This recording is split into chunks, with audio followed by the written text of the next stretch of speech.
देश में कोरोना मरीजों का आंकड़ा 15 लाख के पार पहुंच चुका है। वहीं इस वायरस से अब तक करीब 10 लाख लोग ठीक भी हो चुके हैं और देश में कोरोना के एक्टिव मरीजों की संख्या 5,09,000 के पार है। अब तक कोरोना की चपेट में आने से 34,193 लोगों की जान भी जा चुकी है। बीते 24 घंटे में कोरोना के 48,513 नए मामले सामने आए हैं और 768 लोगों की मौत हो गई है। देश में कोरोना वायरस से ठीक होने वालों का जो परसेंटेज है, जो प्रतिशत है, वो 64% से ज्यादा है।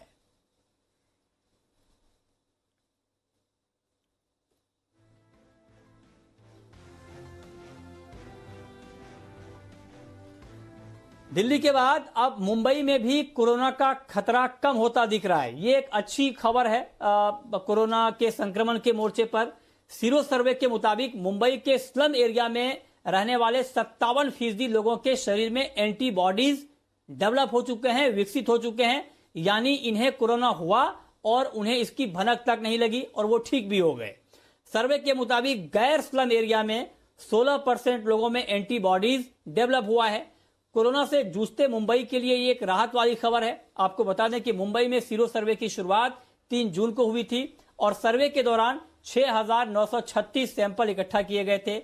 इस सर्वे को बीएमसी ने Tata institute of fundamental research और नीति आयोग के साथ मिलकर किया है। इस बीच मुंबई से राहत की एक खबर यह भी है कि यहां बीते 3 महीने में पहली बार, गौर से सुनिएगा, बीते 3 महीने में पहली बार 24 घंटे में सिर्फ 700 मामले सामने आए हैं।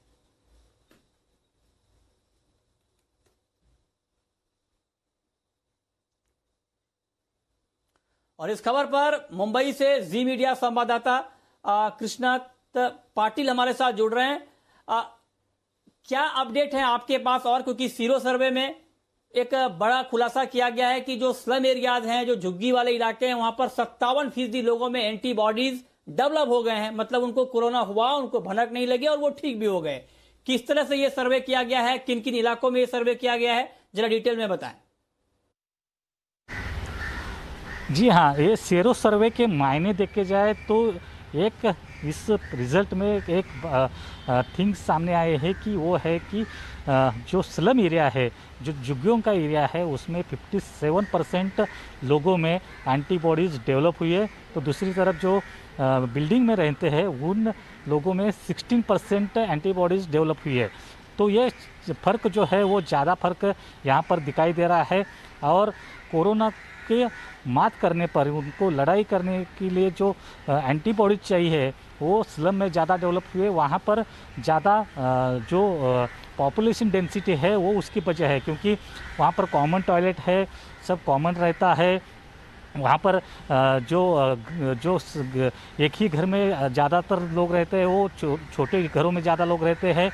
तो इसके कारण वहाँ के जितने भी एरिया में लोग रहते हैं वहाँ पर वो कोरोना पॉजिटिव जो है वो ज़्यादा संख्या में मायने दिख रहा है, क्योंकि इस ज़्यादा संख्या में जो असिम्प्टोमेटिक लोग यहाँ पर आए हैं उनमें ज़्यादातर एंटीबॉडीज़ दिखाई दिए हैं। क्योंकि अगर कुछ सिम्टम्स दिखते हैं तो बहुत सारे लोग जो है तो अस्पताल में जा सकते हैं, लेकिन यहाँ पर असिम्प्टोमेटिक लोगों में ये एंटीबॉडीज़ डेवलप होकर आ चुकी है। और जो कोरोना है वो कोरोना आकर उनको चला गया है, लेकिन उनको मालूम भी नहीं पड़ा।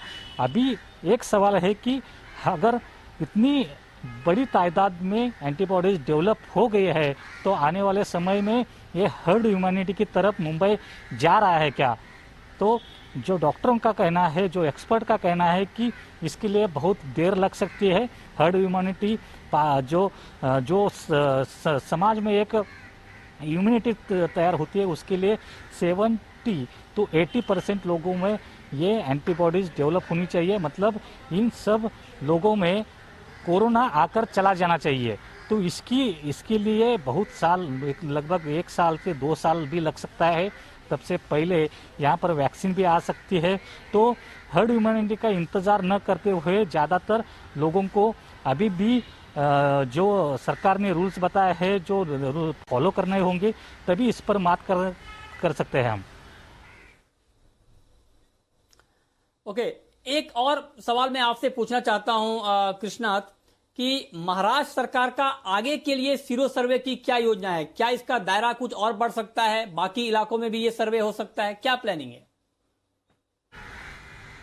जी, अभी सरकार के अगले कदम क्या रहेंगे? सरकार के अगले कदम अभी ये रहेंगे, क्योंकि इसीलिए वो सेरो सर्वे किए गए थे कि आगे चलकर सरकार को क्या करना चाहिए, किस तरह से कौन से जो धोरण या कुछ रूल्स या कुछ निर्णय लेने चाहिए। इसीलिए तो ये सेरो सर्वे किया गया है। अभी तक पहले फेज में 8,000 लोगों का ये सेरो सर्वे किया गया है। अगस्त में दूसरे फेज में इन्हीं तीनों वार्ड में ये सेरो सर्वे किया जाएगा और आने वाले कुछ समय में सरकार की एक दिशा रहेगी कि आने वाले समय में कौन से सेक्टर पर ज़्यादा ध्यान देना चाहिए, क्योंकि अभी इस सर्वे से तो निकल आया है कि अभी आप स्लम में ज़्यादा एंटीबॉडी डेवलप हुई है तो वहाँ पर ज़्यादा काम करने की ज़रूरत नहीं है। आने वाले समय में आपको बिल्डिंग जहाँ पर बिल्डिंग में रहने वाले लोग हैं यहाँ पर ज़्यादा फोकस करना पड़ेगा और यहाँ पर ही ज़्यादा आपको काम करना पड़ेगा। लेकिन ये सिर्फ मुंबई की सेरो सर्वे का रिजल्ट आया है और मुंबई के जो भी पेशेंट अभी आ रहे हैं वो भी कम मायने में आ रहे हैं, क्योंकि कल का जो आंकड़ा देखा जाए तो केवल 700 पेशेंट्स है जो मुंबई में कल मिले हैं और पुणे में सबसे ज़्यादा पेशेंट बढ़ोतरी वहाँ ज़्यादा हो रही है। तो आने वाले समय में मुंबई में किस तरह से कोरोना को रोका जा सकता है, इसलिए ये सेरो सर्वे का जो रिजल्ट है वो उपयोग में आ रहा है।